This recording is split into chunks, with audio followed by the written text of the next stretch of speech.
Assalamualaikum warahmatullahi wabarakatuh. Wilujeng tepang dangu deui sareng kince. Alhamdulillah kanggo ayeuna tiasa depangan deui. Satacana dipedat icarios sim kuring nganhunkeun kana tos like, komen sareng subscribe-na nya atur nuhun. Atuh di mana wae ayana mugia dipaparinan kesehatan sareng digampilkeun dina milari rezekina amin. Masih nyarioskeun muja ka siluman begu bagian ka tujuhnya ayeuna teh muhun ieu karya Bang Nyalira sanaos basajan oge mudah-mudahan janten hiburan.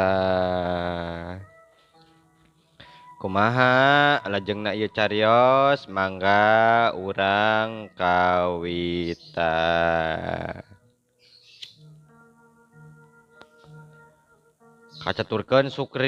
Kacaturkeun ajat geus aya meureunnan kana 2 poe mah dirawat di rumah sakit. Harita ajat keur dahar daharna teh dihuapan wae ku Onah dina kaayaan kitu nya ajat terus ngajak ngobrol ka pamajikan nana. Onah. Wing teh wis bosan ya. Geus aya kana 2 poe meureun nya. Akang teh di dieu. Geus sore ya, mah hayang balik. Harita 2 poe akang geus teu usaha deui. Boga keneh kitu duit teh. Kumaha? Loba keneh dina gentong perak teh duit. Alhamdulillah Kang, seueur keneh ari duit mah teu kedah hariwang.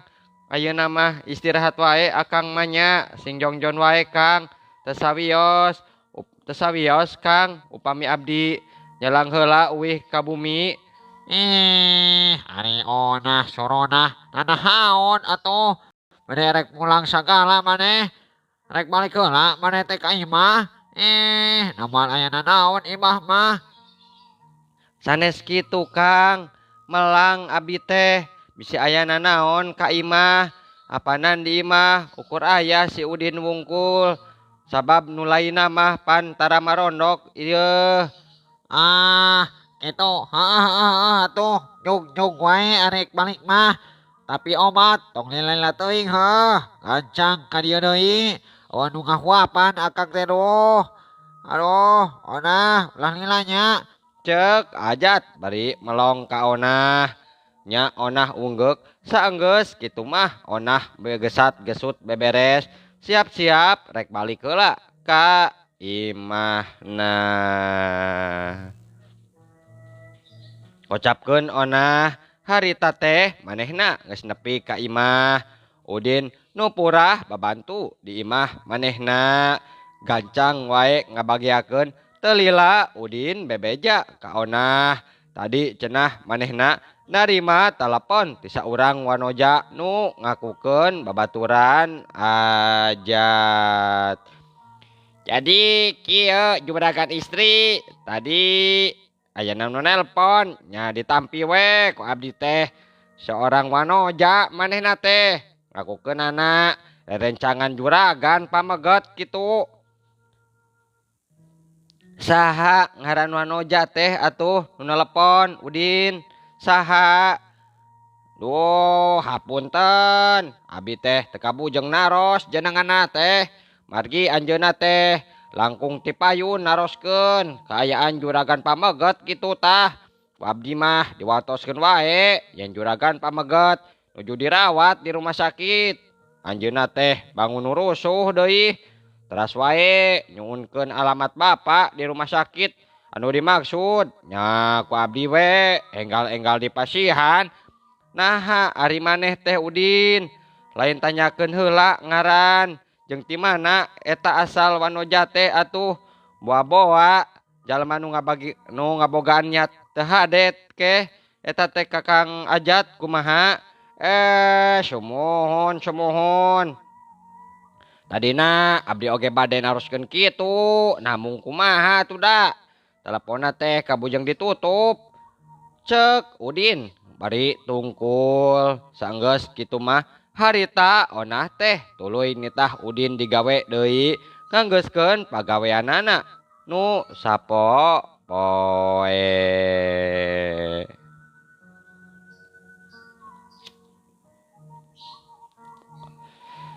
Kacaturkeun ajat nu keur dirawat di rumah sakit harita keur kadatangan saurang wanoja nu ngahaja rek datang besuk ka ajat cenah mah sing horeng gening wanoja teh taya lian ti Siti palayan hotel nu kungsi nulungan ka manehna. Puguh we atuh ajat teh atoheun nempo aya Siti pok nyarita. Haturan Neng Siti, haturan Alhamdulillah kadieu geuningan. Terang ti mana Akang? Nuju dirawat di rumah sakit ieu.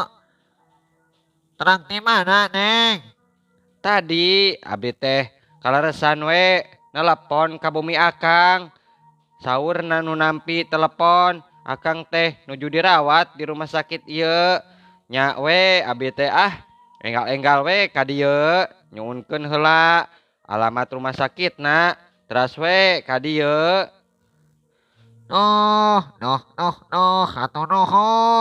Hatur nuhun Neng Gelis. Akang parantos dilongok Akang teh rada ruas oge ieu teh. Aya wartos naon atuh anu salaresna Neng? Pangna nepangan ka Akang ieu teh. Leres Kang Ajat, abi teh pangna ngahaja nepangan Akang ka dieu teh duh. Rehna ataupun adi Suti teh gening. Saurna cenah kersa ditikah ku Akang. Nanging Suti teh ayeuna nuju didamel di Arab. Upami Akang leres-leres mah bade miharep kapun adi, mangga wae ongkosan atuh ku Akang. Supados tiasa uwih tah ka dieu. Teras kitu siap wae cenah ditikah ku Akang. Gitu Neng Siti jah. Sabaraha priogina atuh atos tuang rai teh. Sok sebatkeun wae ka Kang Ajat. Pasti dicumponan atuh ku Akang oge. Teu ageng Kang, mung 20 juta. Eta oge upami Akang teu kaabotan saurna teh kitu. Nya kitu mah henteu atuh. Teu kaabotan atuh Neng Siti. Wios-wiosnya. Teh ku Akang ditransferkeun we nya artosna. Akang mah bade nyuungkeun heula we nomor rekeningna wae. Supados gampil transferna kitu tah. Cek Ajat nya Siti gancang nulis nomor rekening bank tina kertas cawir. Sanggeus kitu mah Siti tuluy amitan teu poho Siti teh nyium heula tarang Ajat. Puguh wae Ajat teh meuni ngagurubug pisan. Siti bangun rurusuhan pisan ninggalkeun rumah sakit katempo muru ke tempat parkir. Di tempat parkir teh geus aya nu nungguan saurang pamuda di jero mobil sedan hideung. Kumaha? Beres teu? Yeuh, beres. Cek pamuda. Siti harita terus unggek. Bus wae Siti asup ka jero mobil sedan hideung. Tuluy diuk gigireun eta Pak Muda.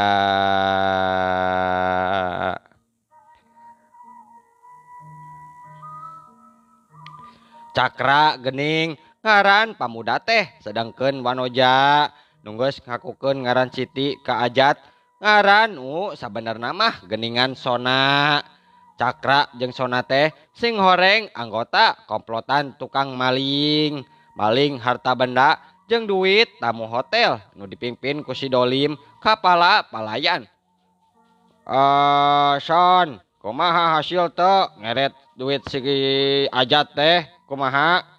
Sona unggek bari ngacungkeun dua jempolna. Cakra tuluy seuring nyakakak manehna ngarasa atoh boga bebendena. Kawas Sona nu pinter nyandiwara dina keayaan kitu teh. Sona pok nanya ka Cakra. Kang Cakra, adik Kang Cakra teh morotan duit ti si Anis masih keneh kitu Kang. Si Anis si Cipau. Geus koredas si Anis mah. Malah mayeuh apanan lain ukur duitna wungkul. Nu diarah tepan dalah awakna ge geus digalai ku akang teh. Geus digalai si Anis mah. Oh, kitu nya Kang. Dipikeun aritos teu aya ngeunah namanya si Anis teh kitu. Nya atuh. Ari geus kenging mahkotana mah pikeun wae. Karnaon atuh dikukut oge matak untung, matak rieut we nu aya. Oh, atuh ka abdi oge engke meureun. Kitu pangintennya. Abi tangtos dipikeun kawas Nyi Anis upami tos teu kaanggonya ku Kang Cakra mah kitu moal.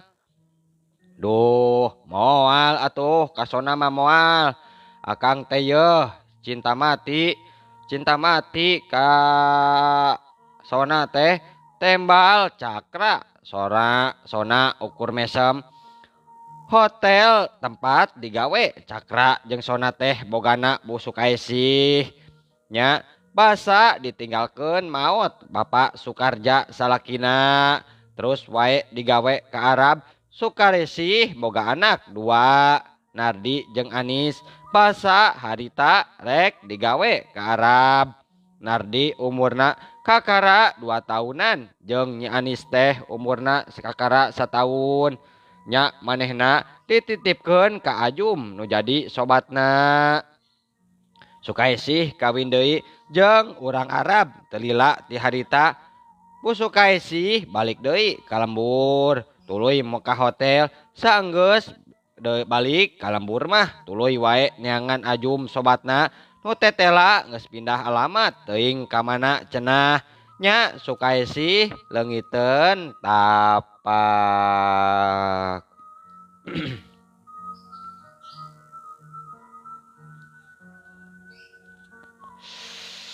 Urang tunda heula lalakon Sukaesih keur maluruh Ajum nu jadi sobatna. Urang ayeuna nyaritakeun kaayaan Ajum. Harita teh pundukna aya nu ngetig nepi ka Ajum kapiuhan. Ku jalma make teregos beureum tea tuluy dibawa ka hiji imah kosong nu jauh ti lembur. Ajum sadar tina kapiuhanana. Terus manehna cengkat bareng jol kitu. Cetaregos beureum nyampeurkeun ka Ajum. Ajum nangtung bari di popolotot pok marita nya arita. Kurang ajar. Saha sia teh nya nu sabenerna geus wani-wani mawa aing ka dieu. Saha sia teh? Geningan sia teh apal keneh ka aing Sarjum. Apal henteu? Cek eta jelema bari muka tuluy teregosna. Ajum meuni ngagebeg atuh nempo beungeut jelema teh. Ajum apal pisan saha eta jelemana.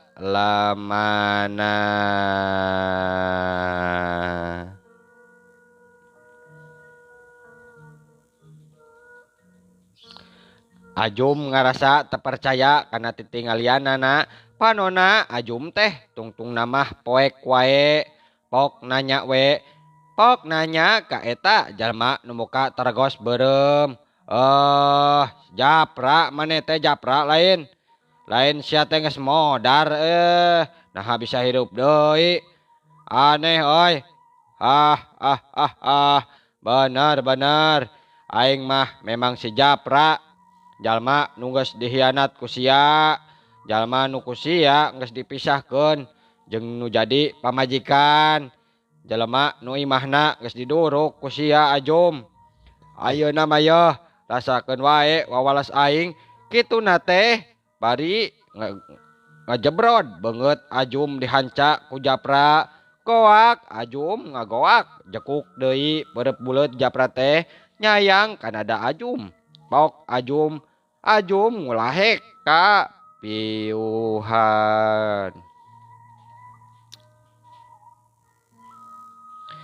Japra nu disangka geus perlaya teh ku Ajum geuning tetela masih keneh jag balajag.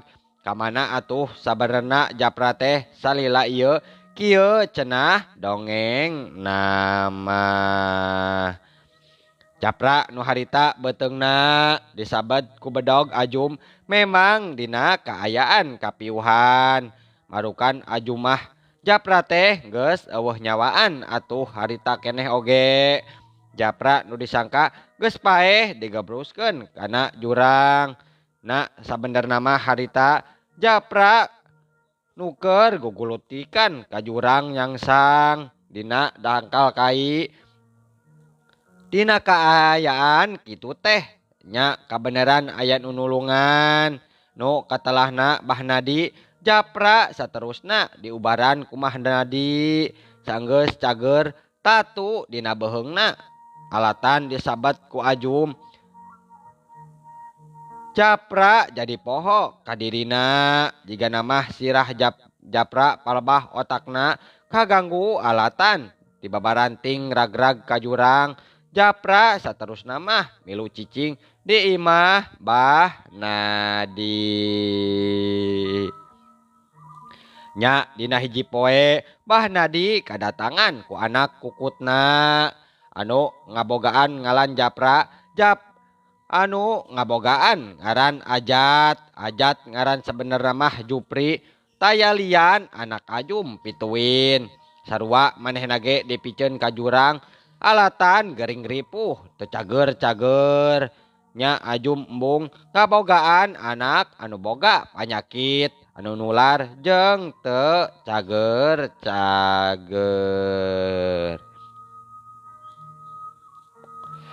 Ajat nunggeus digebruskeun kana jurang dina kaayaan ripuh nya ditulungan ku Bahnadi terus diubaran nepi ka cageurna.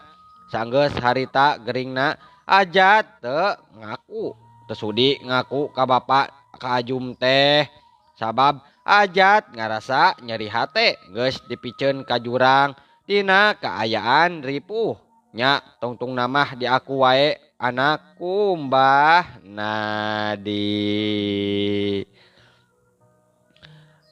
Ajat milu nyiluruk di imah Bahnadi harita mah Ajat teh ngabogaan maksud rek males nyeri ka bapana tapi ku Bahnadi dicarek nya tungtung nama matuh di imahna Bahnadi.